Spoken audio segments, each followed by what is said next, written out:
What's up, everybody? So it's the underground versus mainstream sales. I've been thinking about this for a long time with cannabis. I figured once pot became legal in Washington, we'd hit all kinds of issues with supply and demand and regulation, and that's exactly what's happened.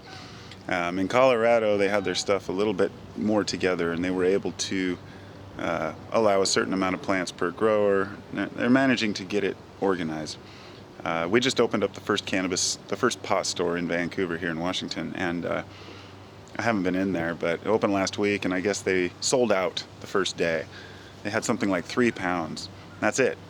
And the problem that they have is that there's no regulation on, they don't have any state-run growers. Nobody's growing for the state yet. And they won't buy from private individuals, nor will they buy from the medical community. But the medical community is already pretty established anyway. So they were selling pot in the store for, I believe, 30 to 35 bucks a gram. And I couldn't believe it when I heard that. And people were buying it. They bought it up. Of course, it's legal. It's something new. But how ridiculous, that they can charge that much. But people will pay it. The medical community is paying far less than that. But the issue that comes up is I read what it takes to be a state grower. And it's ludicrous. There's all these regulations and rules written in that are totally created by people who have no idea about how to grow cannabis. They know nothing about it, nothing about the business. There's rules in there that say that each plant can only have a certain amount of grams per plant. They can only weigh a certain amount dried. Growers want to be able to go do their thing. And they don't want to be put on the spot. I mean, there are a few big growers who are going to be growing for the state. There was a time when I might have wanted to be part of that, but I don't. I don't want to be involved in growing for regulated state, cannabis. And that's the thing, is that this is what happens to everything.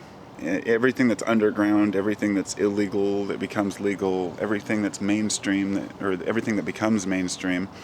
The government doesn't know how to handle things like this.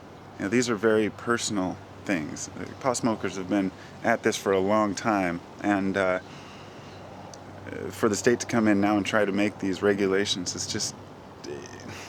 it's not working for them. I'm glad I'm a medical patient and I don't have to worry about it. And even though it was already legal here, I still got my medical card just because I don't want to deal with the issues. But I think that there's going to be a lot of hardships to face for Washington residents before this is figured out. Cannabis should be damn cheap. It always has been too expensive through the years, and now that it's finally gotten to the price, a reasonable price, now they're trying to shoot it back up. And so I don't know how Colorado's doing. You tell me, Lobo. How are you guys handling it? It seems like you guys have a better system than we do, but time will tell, I guess. For now, I'm happy to have my own. Take care.